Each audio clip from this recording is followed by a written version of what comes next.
오늘 서양미술사전 완전정복 49강 할 차례죠. 오늘부로 73일 남았습니다. 여러분들 시험 보려면 73일 남았는데, 그래도 꾸준하게, 계속 이런 내용을 또 꾸준하게 보고, 또 여러분들이 나름 열심히 해가지고, 73일 같은 경우는 지금 뭐 좀 짧다고 느낄 수도 있겠지만은, 그렇게 짧은 시간이 아닙니다. 그래서 여러분들이 이제 서브를 작성한 거나 아니면 교재를 단거나 한 거나 이런 것을 계속 반복적으로 좀 이렇게, 어, 바운더리를 좀 좁혀 가지고 계속 반복으로 하는 그런 시기라고 볼 수가 있는데, 그렇다면 그렇게 막 짧은 시간은 아니에요. 충분히 가능하고, 여러분들이 우리가 흔히 자신감이 떨어지면 이제 지고 들어가는 거거든요. 그러니까 굉장히 우리가 이제 남은 시간 동안 더 어떻게 효율적인 거를 생각하고 이런 거보다는 최대한 아침에 일찍 시작해서 밤 늦게까지 한다. 그리고 공부할 때 다른 생각 안 하고, 최대한 많이 한다. 라고 생각을 하고 한다면은, 뭐, 남은 기간 동안 충분히, 공부하는데 시간이 이렇게 부족하거나 그러진 않을 거예요. 물론 이제 공부할 게 더 많이 남은 사람들은 좀 더 힘들겠지만, 그래도 최선을 다해서 마지막까지 해야겠죠. 13일.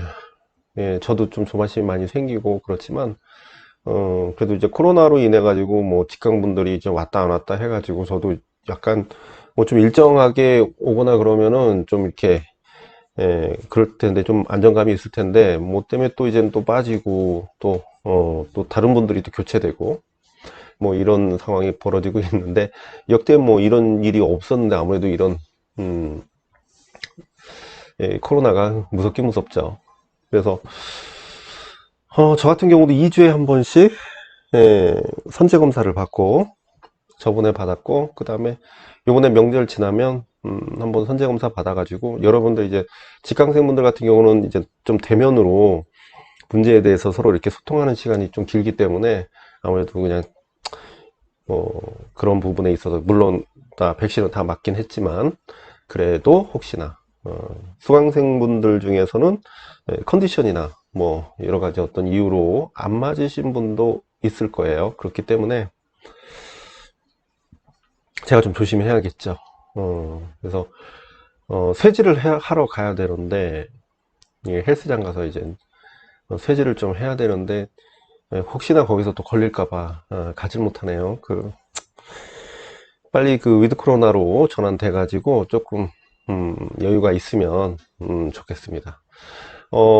서양미술사전 완전정보 49강, 벌써 이제 49강이네요. 오늘은 뉴욕 학파인데, 뉴욕 학파는 뭐 딱히 볼 게 많지 않아요. 그래서 뉴욕 학파를 뉴욕에서 있었던 그때 당시에 그 시기에 액션 페인팅, 그러니까 추상표현주의가 있었는데, 추상표현주의하고 거기에, 그거는 저번 시간에 예전에 했어요. 그래서 보니까. 그래서 액션 페인팅, 또 거기에 해당되는 타시즘 좀 연결해서 보려고 합니다. 자, 바로 보시죠.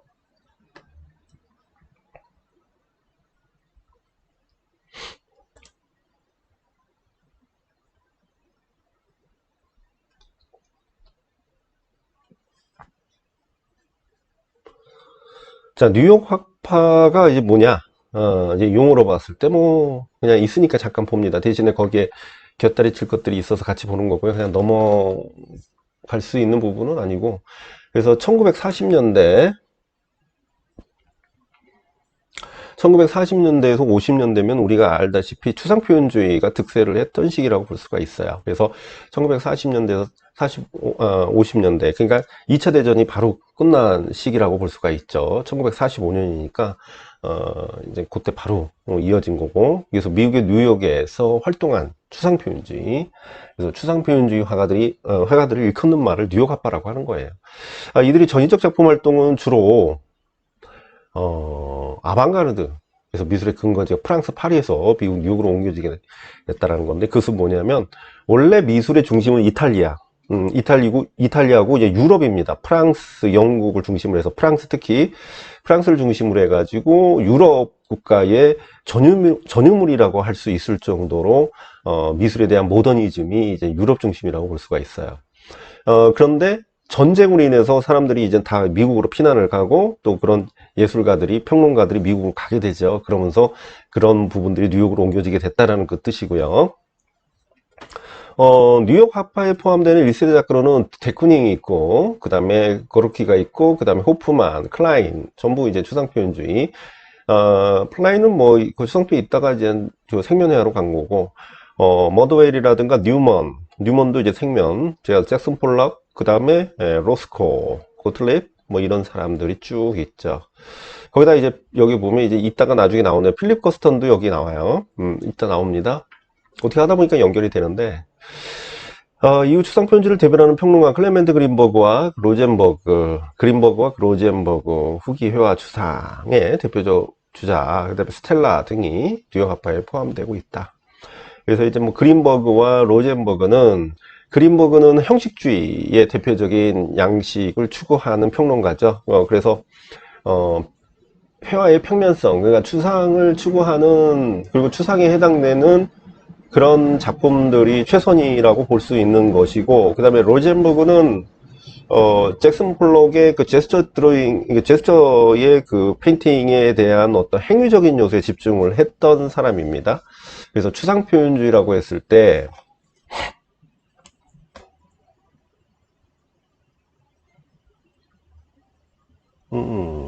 글씨가, 여기서 추상은 그린버그에 해당되고, 표현주의적인 성향은 로젠버그에 해당되죠. 그렇게 보시면 되고, 이게 노트북이 최신식인데도 불구하고, 지금 요 카메라 연결하고, 동영상 요거 찍는 거 연결하고 하니까 이게 좀 열이, 그리고 그냥 하는 게 아니라, 여기 소리가 막 나요.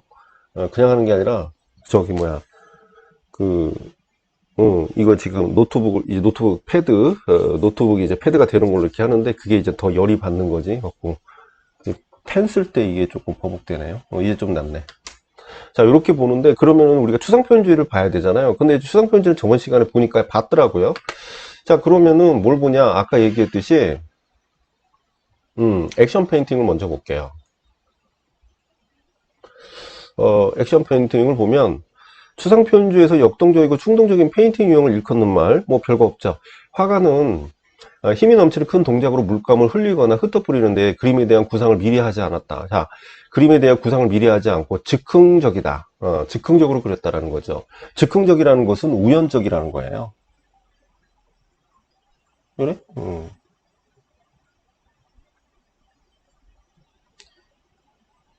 예상치 않은 오류, 이런 것들이 있어요. 우연성. 컴퓨터가 최신식이고 일부러 막 램이라든가 CPU를 굉장히 막강하게 해서 했는데, 노트북은 LG가 좋은 것 같아요. LG가. 자, 그래서 LG가 이제 패드가 되는 게 없어가지고, 자, 이 용어가 추상표현주의의 동의어로 느슨하게 사용되기도 하지만 액션 페인팅은 움직임의 측면만 가리키게 되죠. 그래서 움직임.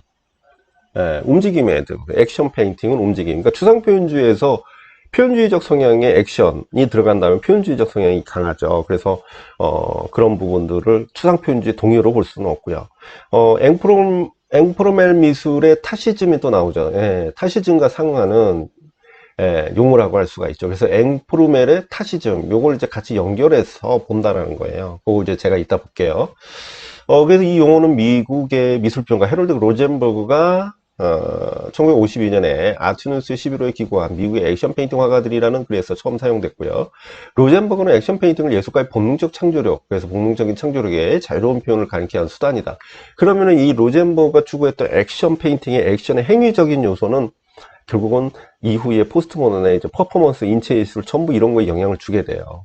신체로 활용하는 퍼포먼스 이런 것들에 다 영향을 주게 되죠.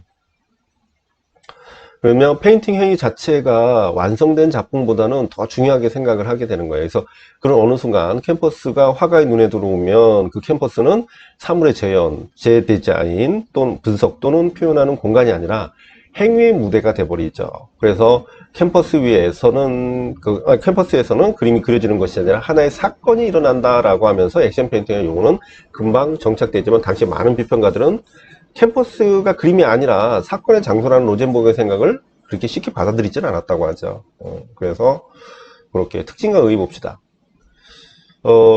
액션 페인팅, 액션 페인팅은 555페이지인데 이제 또 한참 찾으셨겠다. 쏘리. 그 순서대로 하다가 확 건너왔죠. 예. 자, 액션 페인팅은 제2차 세계대전 직후에 미국의 뉴욕을 중심으로 발생한 표현주의의 한 경향이죠. 그래서 전쟁 직후 미국의 예술적 표현을 재생시키는 역할을 했고요. 또한 이 당시 미국에서는 양자역학과 정신분석학이 반성하기 시작한 그 시기라서 사람들이 세상을 자의식과 잠재의식의 차원에서 인식하기 시작을 했는데, 이러한 시대적 배경이 액션 페인팅의 이론적 근거다. 그러니까 이론적 근거인데, 사실은 다시 가면은 이제 정신분석학이라는 것이 있잖아요. 이미 초현실주의에서 사용을 했던 겁니다. 초현실주의도 그게 이론적 근거가 되는 거죠. 실제로 초현실주의 자동기술법과 원시 원형의 문화에 탐구에 액션 페인팅이 직접 영향을 끼쳤다고 할 수가 있어요. 그래서 자동기술법, 그러니까 자동기술법은 우리가 이제 초현실주의 요소의 우연성을 기반한 자동기술법, 그 다음에 원시 원형 문화의 탐구. 그래서 주요 작가는 로젠버그는 1952년에 쓴 글에서 액션 페인팅 경향에 해당하는 작가를 지목하지 않았지만, 그 작가를 떠오르는 것이 이제 잭슨 폴록이라는 거죠. 폴록은 드리핑 기법을 개발했다. 그래서 다시 가면 자동기술법이 결국 드리핑 기법으로 바뀌었다라고 볼 수가 있죠. 그래서 이 기법의 시작에 대해서 우연의 발견이라든가 인디언의 그림 기법을 본뜬 것이라든가, 여기서 인디언의 그림의 기법을 본뜬 것이라는 것은 얘네들이 이제는 그 모래 그림, 그래서 모래를 흩쳐 뿌려놓고 거기다가 이제 바닥에다가 막 이렇게 뿌려놓고서 점을 치는 것을 얘기해요. 그래서 거기에 또 영향받았다. 초현실주의 오토마티즘에서 영향을 받은 것이라는 등의 여러 가지 가정이 존재하고요. 이 밖에 데쿠닝, 클라인 이런 사람들이 있어요. 영향면점 보시면 액션 페인팅의 이론을 전개할 때 예술이 사물이 아니라 사건으로 완성된 물체가 아니라 과정. 그러면은 예술을 사물이 아니라 사건이고, 그 다음에 과정 그 자체로 보았던 로젠버의 관점이 인정받지 못했지만 몇 세대 이후에 작가들에게 큰 영향을 끼쳤죠. 그래서 아까 얘기했듯이 그런 부분이 해프닝이라든가 플럭서스 개념 미술, 퍼포먼스 아트, 설치, 대지 미술, 뭐 구타이 그룹, 뭐 비엔나 행동주의 등에 영향을 줬다, 이렇게 볼 수가 있습니다. 그죠? 자, 이렇게 봤는데, 그러면 아까 타시즘을 좀 볼게요.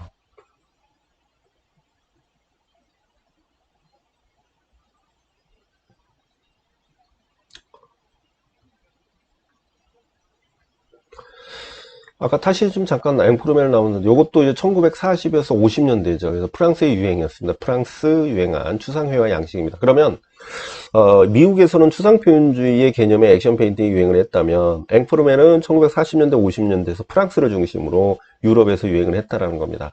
그래서 추상회화 양식을 가리키는 용어고요. 여기서 중요합니다. 얼룩이나 타시즘이 얼룩이나 자국을 의미하는 프랑스에서 유래했는데, 물감을 불규칙하게 두드리거나 얼룩을 남기고 무의식적인 붓질을 하는 기법이 특징이래요. 물론 앵프르멜이 막 어떤 무의식적인 개념으로 접근을 한다고 보기에는 살짝 좀 아쉬운 면이 있어요. 그게 중요한 게 아니기 때문에, 사전적 의미니까 우선. 그러니까 중요한 것은 물감을 불규칙하게 두드리거나 얼룩을 남기거나 이런 것들의 의미가 타시즘입니다. 타시즘이라는 용어는 19세기 말에 기교적인 인상주의화를 가리키는 의미로도 쓰였답니다. 그리고 20세기 초반에서는 야수주의, 중요하죠. 타시즘은 야수주의 경향을 가리키는 의미로 쓰였대요. 그래서 최근 의미로는 타시즘이라는 용어가 처음 사용될 때는 51년에 프랑스 미술 비평가 에스테은과 그 다음에 개강이 각각 당대 프랑스 추상 경향을 가리키는 용어로 쓰여서 결국 앵프로멜을 가리키는 용어로 쓰였어요. 특징과 의의 보시면 타시즘은 유럽의 앵프로멜 의 경향의 한 부분인데, 기법적인 결과론적인 기법적인 요인을 타시즘으로 사용하는 거예요. 그래서 엘콜 파리 그룹에 의해 발전을, 그 이전에 뭐야, 엘콜 드 파리였는데, 엘콜 드 파리는 어떤 양식 유파라기보다는 그 파리에서 작업한 사람들을 주로 얘기를 하죠. 그래서 거기서 이제 몇몇 작가들이 그런 걸 사용했나 보죠. 그래서 직관적이고 즉흥적인 방식의 미국의 추상 표현주와는 유사하긴 하나, 본래 프랑스에서 시작된 경향입니다. 그래서 상대적으로 거칠어요. 그러니까 질감을 제시하니까 거칠고 투박한 추상 표현주보다, 그러니까 상대적으로 거칠고 투박한 추상 표현보다 부드럽고 육감적이면 그러니까 여기서 상대적으로 거칠다, 이게 나 이제 그 소리인 줄 알았네. 상대적으로 거칠다라는 거 사실은 이렇게 보셔야 돼요. 그러니까 거칠다라는 것이 앵포르멜이 사실은 더 거칠거든요. 근데 이제 앵포르멜은 재료적인 면에서 과거의 미술을 거부를 합니다. 과거의 미술을 거부하는데 재료적인 면에서 우선 시작을 해요. 그러니까 재료가 우리가 일반적인 물감을 기준으로 하는 것이 아니라 주변에 있는 그런 잡다한 것들을 끌어다가 막 질감을 나타내기 위해서 많이 노력을 합니다. 그런데 여기서는 이제 상대적으로 거칠고 투박한 추상 표현주보다 부드럽고 육감적인 핸들링이 아름다운 것이 특징이다. 근데 사실은 뭐 작가들마다 차이는 있겠지만 아무래도 우리가 앵포르멜 하면은 되게 거친 막대류 위주의 물성을, 그러니까 재료의 물성을 강조한다라고 하잖아요. 그 부분이 오히려 맞아 떨어져요. 이거는 그냥 어떤 번역본의 일부일 것으로 우리가 보기 때문에, 그러니까 서정적 추상 이라는 용어가 종종 타심 동의로 쓰는데 서정적 추상, 그죠? 그러니까 서정적 추상은 되게 범위가 넓어요. 실제적으로 넓으니까 우리가 앵포르멜로 보시면 안 되고. 그래서 주요 작품은 대표적인 탈심 작가로는 장포트리에도 마찬가지고 뭐 마티우노라든가 슬라주, 그다음 아르통, 그다음 볼스 등 포트리에, 이 포트리에 인지를 아시잖아요. 이 인지 되게 부드러운 핸들링은 아니죠. 그래서 강력한 퍼포먼스를 그리는 마티우 회가 유명하다. 이게 마티우 같은 경우는 퍼포먼스적으로 이제 표현하는 걸로 유명하고요. 변천은 타시즘이라는 용어는 주로 유럽의 추상 미술에 적용하지만 미국의 추상 표현주의나 액션 페인팅도 타시즘의 일종으로 보고는 있습니다. 하지만 우리는 명확해야 되겠죠. 굳이 앵프로멜이 액션 페인팅, 추상 표현주의 앵프로멜과 있을 때 이제 추상 표현주의 액션 페인팅이 있다면은 앵프로멜은 타시즘이라고 해야 되는데 뭐 거기에 속한다 어쩐다 그건 헷갈리기만 해. 그래서 타시즘은 동양의 서해에서 많은 영감을 또 받았대요. 그래서 일본의 일본의 쿠타이 그룹 등의 유럽에 경향에 많은 영향을 끼쳤다. 타시즘은 775페이지였어요. 미리 얘기를 못해서 죄송합니다.